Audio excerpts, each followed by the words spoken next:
아멘. 오늘 하나님께서 저희들에게 허락하신 말씀은 요한일서 3장 1절부터 3절까지의 말씀입니다.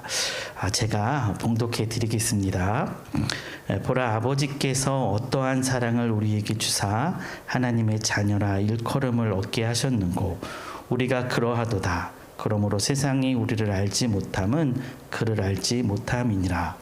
사랑하는 자들아, 우리가 지금은 하나님의 자녀라. 장래에 어떻게 될 것은 아직 나타나지 아니하였으나 그가 나타내심이 되면 우리가 그와 같을 줄을 아는 것은 그의 계신 그대로 볼 것을 인함이니 주를 향하여 이 소망을 가진 자마다 그의 깨끗하심과 같이 자기를 깨끗하게 하느니라. 아멘.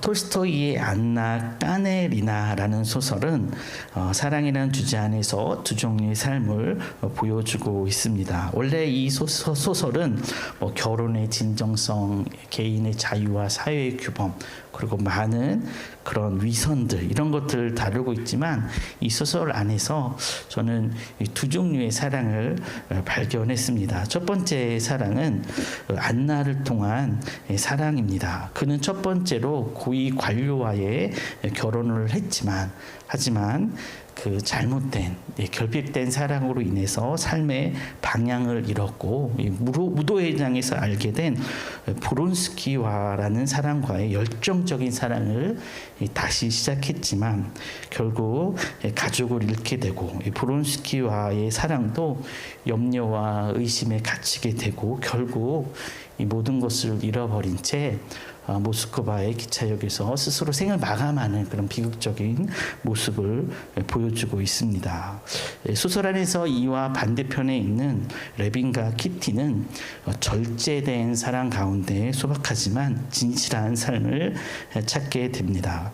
저는 이 안나의 사랑은 의심 가운데 불안한 삶의 모습을 보여주고 있는 것으로 여겨졌고 또 키티의 사랑은 비록 처음에 자기의 원함대로 가진 않았지만 결국 자신에게 주어진 사랑을 확인하면서 그리고 만족하는 그런 삶을 보여주고 있습니다. 의심에 빠진 사랑과 그리고 비교되는 확신 가운데 자리 잡은 사랑. 이 사랑이 어떤 결말로 이어지는지 보여주고 있지만 저는 이 안에서 사랑의 우리 관계 속에서 사랑 속에서 어떤 사랑이 이렇게 평안하고 그리고 아름답게 자리 잡을 수 있을까라고 혼자 생각할 때 확인되는 사랑이 정말 중요하겠다라는 생각을 하고 있습니다. 저만의 생각일 수는 있겠지만 말씀 안에서 하나님께서 우리를 위해서 무엇을 하셨는지 너무나 자주 언급하고 계신 것 같습니다. 하나님은 당신이 우리를 얼마나 사랑하시는지 숨기지 않고 계속 확인시켜 주시고 계십니다. 조금 어려운 말로 이런 것을 하나님의 자기 계시라고 말을 합니다.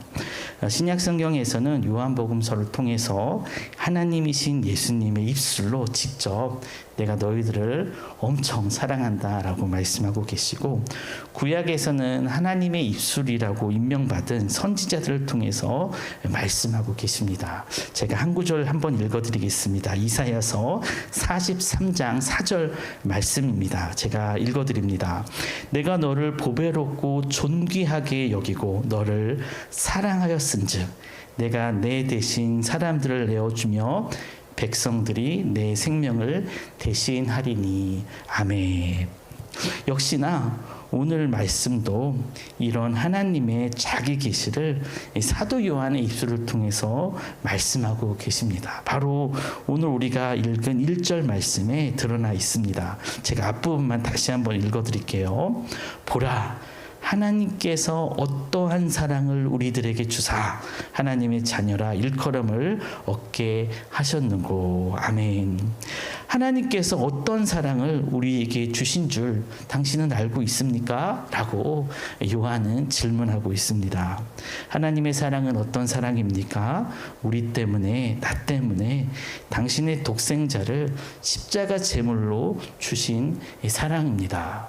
여기 많은 가족들이 있는데 우리 상훈 씨를 위해서, 우리 아진이를 위해서 제가 영천이를 희생할 수 있을까요? 그냥 희생이 아니라 영천이의 생명을, 제2의 생명을 취할 수 있을까요? 지금 사도 요한은 이 말을 하고 있습니다. 독생자 예수님을 우리들을 위해서, 나를 위해서 십자가에 못 박은 그런 사랑, 그 사랑, 이 사랑이 바로 하나님이 우리들에게 주신 사랑이다. 보라 라고 말하고 있습니다. 예수님의 사랑은 어떻습니까? 이런 하나님의 사랑을 직접 실천하신, 그런 매달리신 사랑입니다. 예수님의 제자인 요한은 우리가 이런 하나님의 사랑을 확인하며 살아가야 한다라고 말하고 있습니다. 키에르케고르의 사랑의 역사라는 책에서 하나님의 사랑을 이렇게 말하고 있습니다. 제가 책의 한 부분을 읽어드리겠습니다. 사랑은 숨겨진 행위이며 삶의 역사 속에서 지속적으로 기록된다. 사랑은 왜 숨겨져 있는데 구체적일까요? 역시나 또한 그 책에 있는 글귀입니다. 사랑은 일시적인 감정이 아니라 인내, 희생, 섬김으로 실제화된다. 이렇게 말하고 있습니다. 우리는 이런 고백을 할 수 있습니다.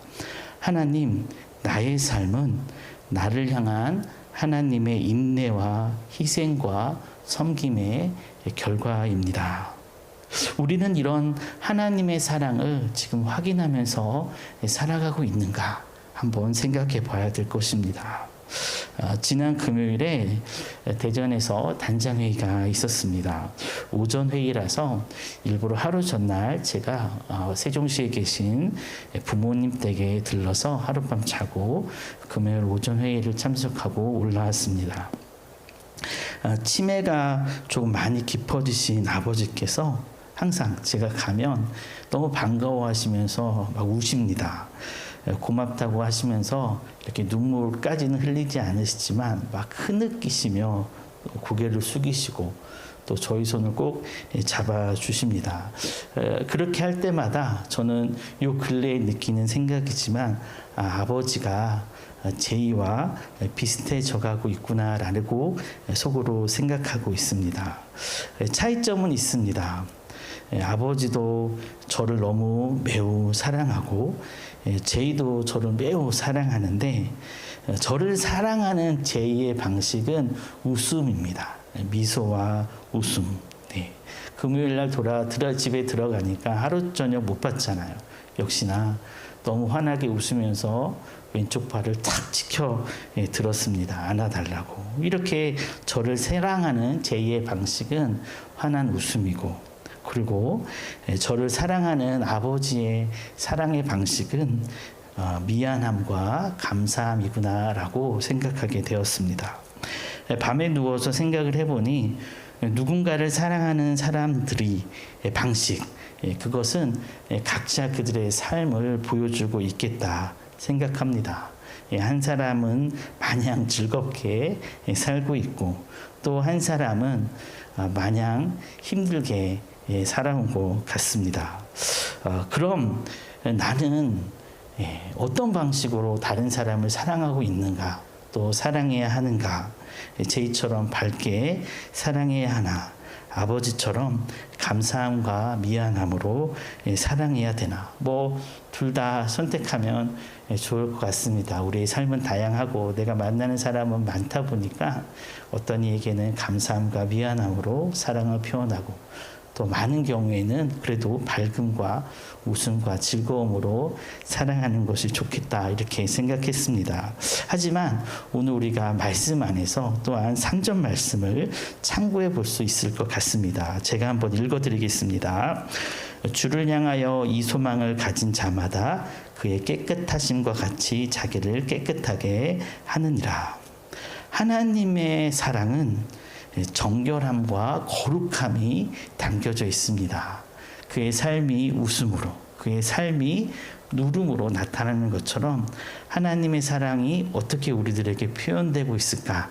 그 안을 말씀을 통해서 확인해 보니까 우리를 향한 하나님의 사랑은 정결함과 거룩함에 담겨져 있다. 결국 하나님의 사랑은 순수한 사랑으로 열매 맺어지고 있습니다.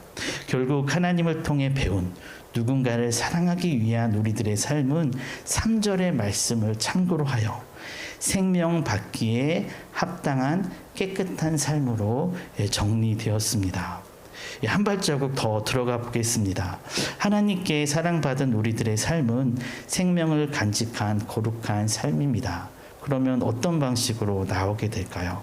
이런 하나님으로부터 시작한 우리들의 삶은 어디로 어떻게 나타나게 될까요? 우리가 말씀 한 구절 제가 한번 읽어드리겠습니다. 갈라디아서 5장 13절에서 14절 말씀인데요. 제가 읽어드립니다. 오직 사랑으로 서로 종노릇하라. 온 율법은 내 이웃 사랑하기를 내 자신같이 하라 하신 한 말씀에서 이루어졌나니. 아멘. 이 말씀만 가지고도 설교문을 만들 수 있을 것 같습니다. 하지만 여러 고민 가운데 결론만 말씀드리고자 합니다. 이런 질문을 할 수 있습니다.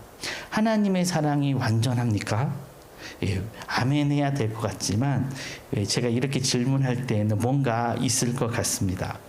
바울은 이렇게 말하고 있습니다. 하나님의 사랑이 완전해질 수 있습니다. 언제?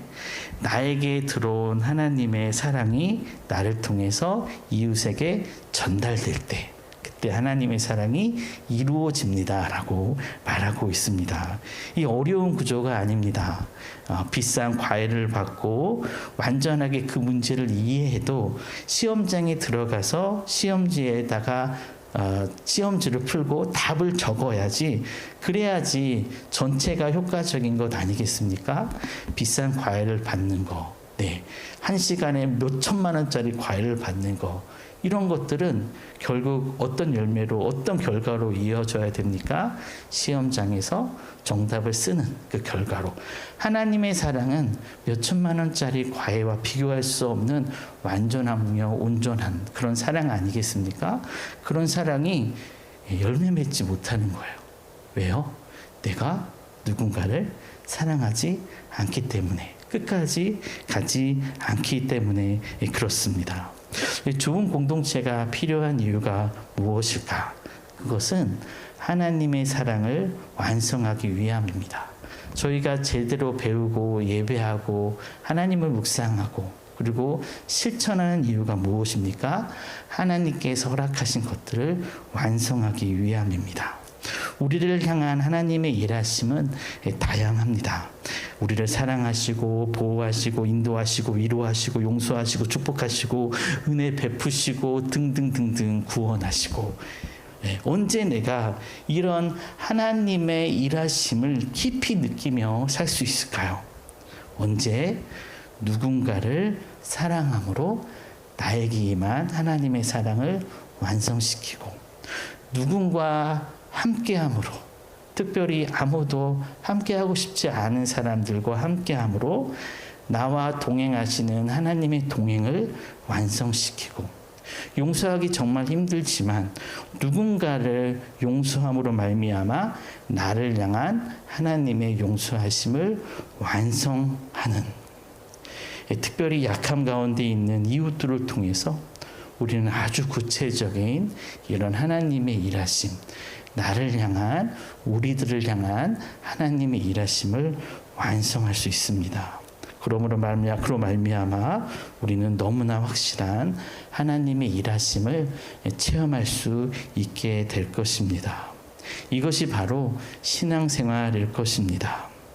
오늘 설교는 하나님께서 우리를 어떻게 사랑하셨는가라는 질문으로 시작되었습니다. 이번 주 그 놀라운 사랑이 나를 통해서 이웃들에게 전달되길, 그래서 하나님의 사랑과 하나님의 은혜와 그 구원하심이 우리를 통해서 이 땅에 완성되기를 간절히 축원합니다. 아멘. 기도하십니다.